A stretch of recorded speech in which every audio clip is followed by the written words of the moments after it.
कार्तिक मास के कृष्ण पक्ष की त्रयोदशी धन त्रयोदशी या धनतेरस कहलाती है। इस दिन धन्वंतरी के पूजन का विधान है। कहते हैं कि इस दिन धन्वंतरी वैद्य समुद्र से अमृत कलश लेकर आए थे, इसीलिए धनतेरस को धन्वंतरी जयंती भी कहते हैं।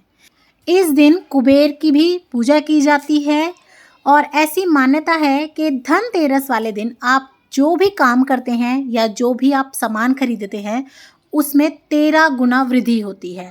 तो इस दिन लाया गया कोई भी सामान हो या किया हुआ कोई भी कर्म हो, चाहे वो अच्छा पाठ पूजा या कोई बुरा कर्म हो, उसमें 13 गुना की वृद्धि होती है। और इस दिन धातु खरीदने का विशेष फल होता है। तो आप सोना, तांबा, पीतल, चांदी जो भी आपकी यथाशक्ति हो उसके अनुसार आप कुछ ना कुछ धातु अपने घर पे ज़रूर लाएं। इस दिन लक्ष्मी गणेश खरीदने का भी विशेष महत्व बताया जाता है। और आज हम इस वीडियो में बात करेंगे कि धनतेरस वाले दिन जो हमें 13 दिए जोड़ने होते हैं वो हमें कहाँ, किस दिशा में और किसके लिए किस चीज़ का दिया जोड़ना होता है। दिए के ऊपर मैं संपूर्ण जानकारी आपको देने वाली हूँ, तो आप वीडियो को स्किप बिल्कुल मत कीजिएगा, एंड तक देखिएगा। और अगर अच्छी लगे तो लाइक, शेयर और सब्सक्राइब करना बिल्कुल भी मत भूलिएगा। तो चलिए वीडियो को शुरू कर लेते हैं। तो देखिए, मैंने आपको बताया था कि 13 दिए जोड़ने हैं, जिसमें से एक दिया बड़ा होता है। आप चाहें तो आटे का भी बना सकते हैं या फिर आप सराई ले सकते हैं या फिर इस तरीके का बड़ा दिया ले सकते हैं। और उसके अलावा आपको 12 दिए और जोड़ने होते हैं। तो चलिए अब मैं आपको बता देती हूँ कहाँ और कैसे। तो देखिए, सबसे पहले तो चाहे दिवाली हो चाहे धनतेरस हो, जो आपने मिट्टी के दिए लिए होंगे आपको उन्हें थोड़ी देर पहले जो है ना पानी में भिगो देना है। आपको पहले पानी में भिगोने हैं, फिर उनको निकाल के आप ना उल्टा कर करके रख दीजिएगा ताकि उनमें से पानी निकल जाए और ताकि आपकी जो है ना दिए अच्छे से जलें। उसके बाद आपको दियों को जलाना है, क्योंकि अगर आप जो है ना खाली सीधा कोरे दिए में जो है तेल वगैरह भर के उसे जलाएंगे ना तो आपका तेल दिया ही पी लेगा और वो बहुत जल्दी मतलब जो है ना दिया हो जाता है। तो आप इस तरीके से ना पहले अपने दियों को भिगो लीजिएगा और उसके बाद आपको अपने दिए जलाने हैं। तो देखिए, सर्वप्रथम जो दिया हमें जोड़ना है वो हमें जोड़ना है भगवान श्री गणेश के नाम का। और ये जो हमारा दिया है वो जलेगा घी का। तो सर्वप्रथम हर काम को शुरू करने से पहले हमें जो है ना गणेश जी का पूजन करना होता है और गणेश जी की ही वंदना करनी होती है। तो सबसे पहला हमें जो दीपक जोड़ना है वो गणेश जी के आगे जोड़ना है और उसमें आप एक इलायची डाल दीजिएगा, छोटी हरे वाली। तो इस तरीके से आपका पहला दीपक होता है गणेश भगवान के आगे। दूसरा दीपक हमें जोड़ना है माता लक्ष्मी के आगे। ये वाला दीपक भी हमें घी का ही जोड़ना है और हम माता लक्ष्मी से ये प्रार्थना करेंगे कि वो हमारे घर में आए और साथ में अपने लेके आए कुबेर भगवान को, ताकि हमारे घर में है ना जो लक्ष्मी का वास रहे और उनके जो है ना स्थायी रूप में हमारे घर में आगमन हो। उसके बाद जो हमें तीसरा दिया जोड़ना होता है वो हमें जोड़ना होता है धन्वंतरी का। तीसरा दिया आप धन्वंतरी का जोड़ेंगे और ये दिया भी आपको देसी घी का ही जोड़ना है, या अगर आप चाहें तो ये वाला दिया आप तिल के तेल का भी जोड़ सकते हैं। और ये हमें जो दिया जोड़ना होता है ना, ये हमें जोड़ना होता है अपने अच्छे स्वास्थ्य के लिए। और इस दिए में आप एक लौंग डाल दें और उसके बाद आप इस दिए को जोड़ें, तो आप देखिएगा कि आपके ना घर में स्वास्थ्य भी बहुत अच्छा रहेगा सब लोगों का। तो देखिए, और आपको जो ये दिया है ना ये आपको रखना है ईशान कोण में, या फिर आप धन्वंतरी भगवान की कोई फोटो हो आपके पास, आप उनके आगे दिया जोड़ सकते हैं। और लक्ष्मी गणेश का, धन्वंतरी का, इन सब का दिया आप चाहें तो मंदिर में भी जोड़ सकते हैं। उसके बाद हमारा चौथा दिया आता है यमदेव का। तो यमदेव का दिया हमें जोड़ना है, उसमें हमें डालनी है कोड़ी, और वो है ना चौमुखा दिया होता है, यानी कि चारों दिशाओं का दिया होता है। पूरी डिटेल में वीडियो बना के मैंने डाली हुई है मेरे चैनल पे कि आपको यमदेव का दिया कब, कैसे, कहाँ जोड़ना है, आप उसे ज़रूर देखिएगा। देखिए ऊपर लिंक में भी आ रहा होगा। और ये जो यमदेव का दिया है ना, वो जब आप निकलते हैं चौखट से तो निकलते समय जो आपका दाहिना हाथ है उस तरफ आपको ये रखना होता है, या फिर आप कहीं पे नाली पे या कूड़े के ढेर पे भी इसे रख सकते हैं। तो चौथा दिया हमारा यमदेव का हो गया है। पांचवा दिया हमें जोड़ना है चित्रगुप्त का। तो देखिए, हमारे जितने भी कर्म होते हैं ना और उनका जितना भी लेखा जोखा होता है वो सब कुछ चित्रगुप्त के पास ही होता है। तो हमें हमारा एक दिया जो है ना धनतेरस वाले दिन चित्रगुप्त जी के नाम का ज़रूर जोड़ना है। तो हमें एक दिया हमें चित्रगुप्त जी के नाम का जोड़ना है। छठा दिया हमें जोड़ना है तुलसी माता का, और तुलसी माता का दिया भी आपको घी का ही जोड़ना है। तो आप तुलसी पथवारी अगर आपने बो रखी है तो आप वहाँ जोड़ दीजिएगा। और या फिर आपके जैसे आंगन में कहीं भी तुलसा माता है तो आप उनके आगे इस दिए को रख सकते हैं। और इस दिए के अंदर ना आपको थोड़ी सी हरी मूंग आती है ना, वो डाल देनी है। 7वां दिया हम लोग जोड़ेंगे जल देवता का।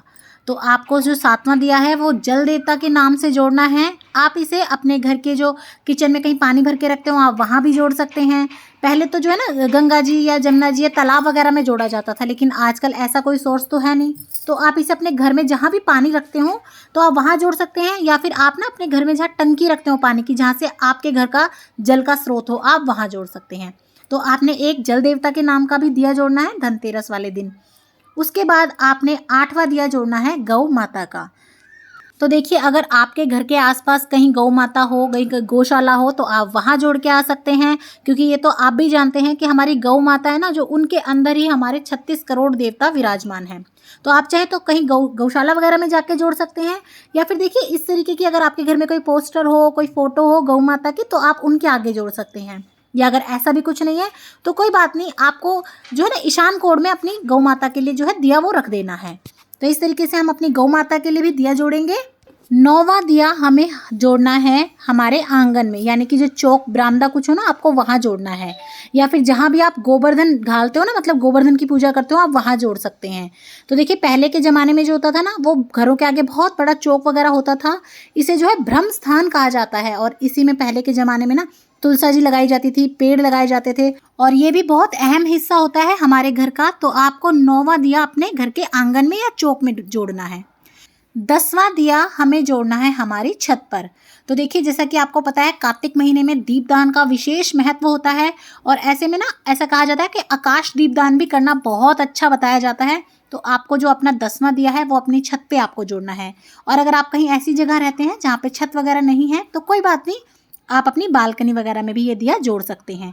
जहाँ से भी मतलब खुला आकाश दिखता हो, आपकी किसी बालकनी में दिखता हो, या फिर आपके कोई विंडो हो जहाँ से आकाश दिखता हो, आप वहाँ पर भी इस दिए को जोड़ सकते हैं। 11वां दिया हमें जोड़ना होता है हमारे पितरों के लिए, जिनकी बदौलत आज हम हैं, जो कुछ भी हैं, जो कुछ भी हमारे ऊपर जो आशीर्वाद है उन्हीं लोगों का है। तो हमें हमारे पितरों को भी ना जो दीपदान ज़रूर करने चाहिए। तो आप ना रोज़ धनतेरस से लेके और 5 दिन का त्यौहार जो हमारा होता है ना भैया दूज तक, आपको रोज एक दीपदान करना है हमारे पितरों के लिए। और आप जो ये दिया रखेंगे वो आप रखेंगे दक्षिण दिशा की तरफ। तो आप दक्षिण दिशा में रोज एक दिया दान करें। और ये जो जितने भी दिए मैंने आपको बोले हैं स्पेशल घी के, वो तो घी के जलेंगे। बाकी के दिए आप या तो तिल के तेल के या सरसों के तेल के जला सकते हैं। 12वां दिया हमें जोड़ना होता है गंगा स्नान के नाम का। देखिए, आपको भी पता ही होगा कार्तिक के जो महीना होता है ना, उसमें गंगा स्नान का विशेष महत्व होता है। तो आपको ना गंगा स्नान के नाम का दिया जोड़ना होता है। अगर आप कार्तिक नहाए हैं तो बहुत ही अच्छी बात है, लेकिन अगर आप कार्तिक नहीं भी नहाए हैं तो कोई बात नहीं, आप दिया ज़रूर से जोड़ दें एक गंगा स्नान के नाम का। और हो सके तो आप इसमें पीले रंग के चावल डाल सकते हैं। उसके बाद हमें जो 13वां दिया यानी कि आखिरी दिया जोड़ना होता है, वो हमें अन्न धन के भंडारों के लिए जोड़ना होता है। और ये दिया आपको ना अपनी तिजोरी में या जहाँ भी आप पैसे वगैरह रखते हो वहाँ पे जोड़ना होता है। तो हम अपनी कबर्ड वगैरह में तो दिया नहीं लगाएंगे, तो आप क्या कीजिएगा, पहले ये दिए को ना दिखा दीजिएगा अपनी तिजोरी वगैरह में, और ये घी का जलाइएगा। उसके बाद आप इस दिए को जो है ना अपने जहाँ भी आपने पूजा करी हो वहाँ रख सकते हैं, मंदिर में रख सकते हैं। तो देखिए, जितने भी आप ये दिए जोड़ेंगे, पहले आप एक जगह इन दियों को जोड़ लीजिएगा और उनमें एक एक का सिक्का डाल लीजिएगा, और थोड़ी सी ना खील से उनके ऊपर जैसे हाथ फेर दीजिएगा, मतलब खील गिरा दीजिएगा, सारे दियों में मिनस दीजिएगा। उसके बाद मैंने जो जो आपको जगह बताई है, आप इन दियों को रख सकते हैं। और जब अगले दिन आप ये दिए हटाएंगे तो इनके जो बीच में सिक्के होते हैं ना, आप वो सारे सिक्के इकट्ठे करके कहीं भी मंदिर में चढ़ा के आ सकते हैं, या उनका प्रसाद बांट सकते हैं, किसी को दान कर सकते हैं। तो इस तरह से आप धनतेरस वाले दिन 13 दियों को जला सकते हैं। मैंने आपको बता दिया है डिटेल में कि आपको कौन सा दिया कहाँ रखना है, किस चीज़ का जलाना है। उसके बाद भी अगर आपको कोई कन्फ्यूज़न हो तो आप मुझे कमेंट बॉक्स में जाके पूछ सकते हैं। और दिवाली से रिलेटेड सभी पूजा की वीडियोस मैं डाल चुकी हूँ चैनल पे। साथ ही में आपने जो धन्वंतरी भगवान हैं उनकी पूजा कैसे करनी है, आपने कुबेर भगवान की पूजा कैसे करनी है, और धनतेरस वाले दिन आप तीनों की इकट्ठे पूजा कैसे कर सकते हैं या अलग अलग पूजा कैसे कर सकते हैं, उन सब की वीडियोस मैंने डाल रखी है चैनल पे।